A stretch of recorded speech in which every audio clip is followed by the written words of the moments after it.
Vocês já pararam para pensar quem são os verdadeiros coronéis do Grêmio? Verdadeiros coronéis, eu quero dizer as pessoas que mandam no clube há 50, 60, 70, 80 anos. Como alguns sobrenomes dominam os bastidores do clube, como o poder político parece passar de pai para filho, de filho para neto, atravessando gerações, enquanto em outros cargos aí da República, fora do mundo do futebol, tudo muda. Eu vou contar para vocês nesse vídeo quem são essas famílias que se perpetuam no poder do Grêmio, quem são essas pessoas que hoje ainda estão dentro do Grêmio. São pouco faladas, mas dão muitas cartas lá.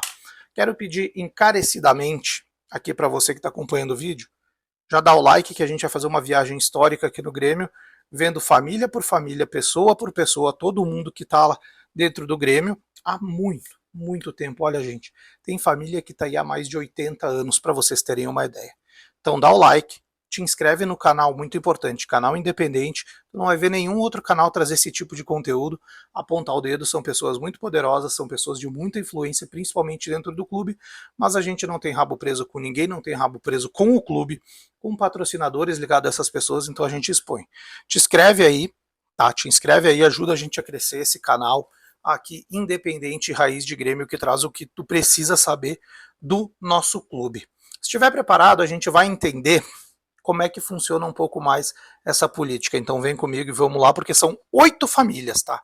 E eu vou mostrar uma por uma para vocês aqui a partir de agora. Vamos lá, para entender a perpetuação desses sobrenomes, a gente precisa olhar para o estatuto do Grêmio primeiro, tá? Existe um mecanismo ali dentro que favorece diretamente a continuidade familiar. São duas peças-chaves, os conselheiros natos e os conselheiros vitalícios. Para vocês entenderem, todo ex-presidente do clube ou do próprio conselho deliberativo vira conselheiro nato. Ou seja, o presidente do Grêmio ou do conselho já é um conselheiro nato.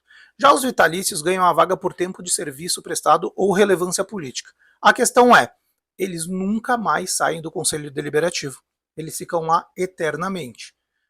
Até o fim da vida, né? Eternamente é demais. Enquanto esses pais e avós estão blindados nessas cadeiras permanentes, seus filhos e netos concorrem nas chapas renováveis a cada 3 anos, triênio, que é das eleições no Grêmio. Na prática, o que a gente vê nas reuniões do Conselho Deliberativo na Arena são dinâmicas únicas. Votos em dose duplas ou triplas. O pai, vitalício, senta nas primeiras fileiras e vota a favor de uma pauta. Logo em seguida, o filho ou filha, eleita por uma chapa de oposição ou situação, vota na sequência. Às vezes jogando juntos, às vezes em lados opostos. O fator sobrenome nas urnas. Para um jovem sócio entrar numa chapa e concorrer a 150 vagas renováveis, ter um sobrenome de peso ligado a um vitalício abre portas gigantes.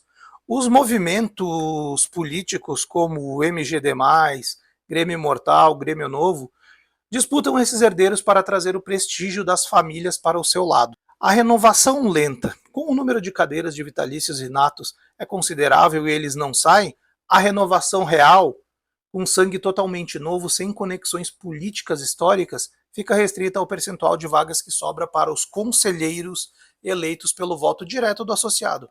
É uma aristocracia do futebol. O executivo muda, mas os donos das cadeiras continuam intocados. Agora que tu já entendeu como funciona para essas pessoas se perpetuarem no poder dentro do Grêmio, vamos às famílias. E começando, a gente tem a nossa dinasta família dentro do Grêmio, a família Obino, que mudou a transição do Grêmio do amadorismo para a profissionalização. Tudo começa com Gabriel Obino. Através das décadas de 30 e de 50, 1930 e 1950, foi presidente do Conselho Deliberativo, isso entre 1944 e 47. Ele já é falecido. Depois, um nome muito conhecido de vocês, Flávio Obino, presidente do Conselho Deliberativo do Grêmio por 2 anos, tá? Por 2 mandatos, desculpa, 1983 e 1989 e 1993 a 1998. E foi presidente executivo do clube, tá? 2003, 2004, no famoso rebaixamento lá, tem a famosa frase, o Grêmio tem um site, o Grêmio isso, o Grêmio aquilo. Ele foi conselheiro nato e benemérito por décadas. Status falecido. Flávio Obino já está falecido. Flávio Obino Filho, o neto de Gabriel Obino, advogado e atuante nos bastidores políticos desde 1990. Integra comissões jurídicas e consultivas especiais do Conselho. conselheiro do Grêmio ativo. Ou seja, a dinastia começou com Gabriel Obino em 1930, até agora com Flávio Obino Filho. A família Koff. Falar de Grêmio é falar da família Koff, né? Esse sobrenome lembra glórias, títulos, Libertadores e talvez o maior, talvez não, com certeza o maior presidente da história do Grêmio. Fábio André Koff, líder máximo no cenário político gremista, presidente executivo em 3 eras, de 82 a 83, 93, 96, 2013 e 2014. Também presidiu o Conselho Deliberativo entre 90 e 92. Fábio André Koff faleceu em 2018. Mas seu filho, Fábio André Koff Júnior, é conselheiro eleito e executivo de futebol consular na década, foi executivo consular na década de 2010. Atuou ativamente nos bastidores da Arena do Grêmio, tá? Até hoje ele é conselheiro e muito influente nos movimentos internos. Estamos dizendo que isso é uma coisa ruim? Não, mas quem conseguiu as glórias, foi o Fábio André Koff pai. Quem até hoje é influente é o Fábio André Koff. O glorioso Cacalo, agora Carlos Silveira Martins, sobrinho de Fábio Asmus, vice de futebol multicampeão nos anos 90 e presidente executivo entre 97 e 98. Foi conselheiro benemérito há décadas, mantendo forte a voz nos microfones, trabalhando até na Rádio Gaúcha, lá no Sala de Redação, a época boa do Sala. O Cacalo, como vocês sabem, já falecido também, né? Até então era benemérito.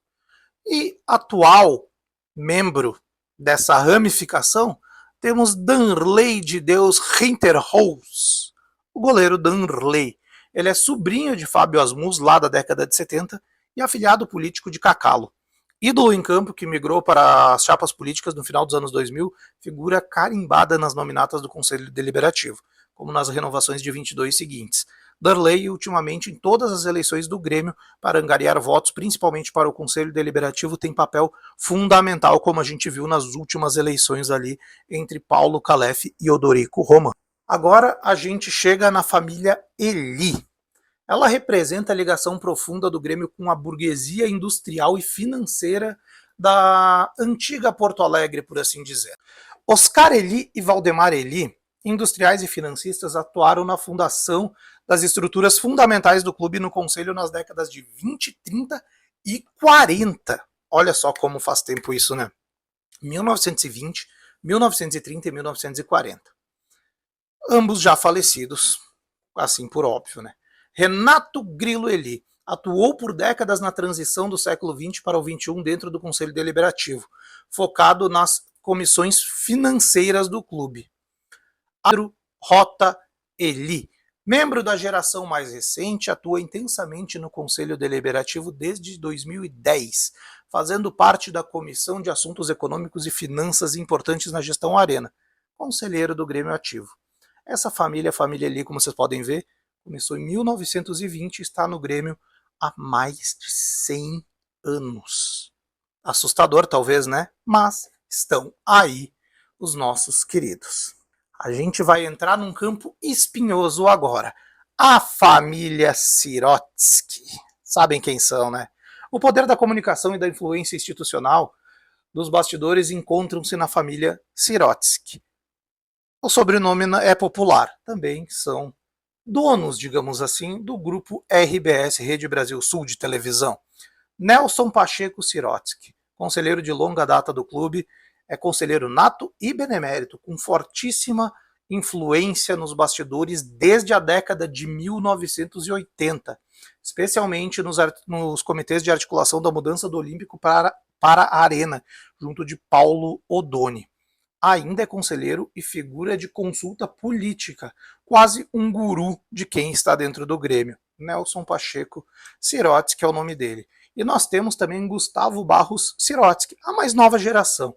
Ingressou mais recentemente nas nominatas das chapas de renovação do Conselho, aí por 2010, meados da década de 10. E integra comissões voltadas à responsabilidade social e inclusão. Conselheiro ativo do Grêmio. Os Sirotsky são nomes de peso dentro das cadeiras da política e do Conselho Deliberativo do Grêmio. Temos aí a sexta família, a família Biderman, uma das linhagens mais importantes quando o assunto é governança corporativa moderna e processos internos do Grêmio. Carlos Biderman, nome central da governança tricolor recente, foi presidente do Conselho Deliberativo por 3 mandatos seguidos, entre 16 e 22, liderando comissões de ética e governança. Ainda é um conselheiro muito influente dentro do Grêmio, tá? Não é porque ele não é mais presidente do conselho, claro que agora pertence a Felipe Jardim, que ele está fora. É muito influente, tá? Muito influente mesmo.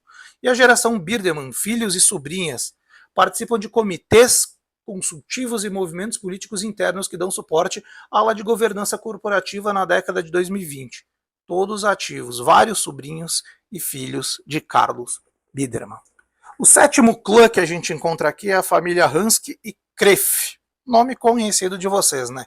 Aqui nós voltamos às raízes mais profundas do Grêmio, tá? Desenhando a identidade do clube desde o século passado. Augusto Koch e os Kreffs. Koch ou Koch, leia como quiser.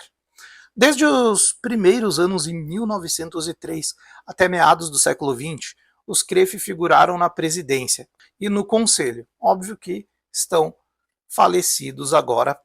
A longevidade, né? A vida. Todo mundo vive e morre, né?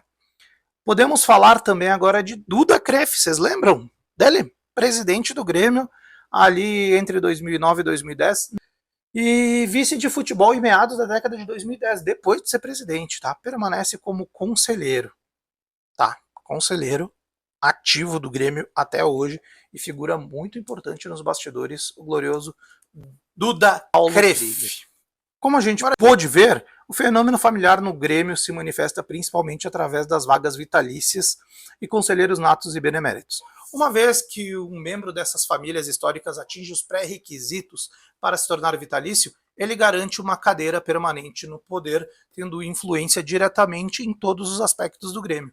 Isso permite que seus filhos, sobrinhos, netos concorram em chapas temporárias renovadas a cada 3 anos, fazendo com que múltiplos membros da família operem dentro do conselho simultaneamente. É a mistura perfeita de tradição institucional com aristocracia dentro do futebol.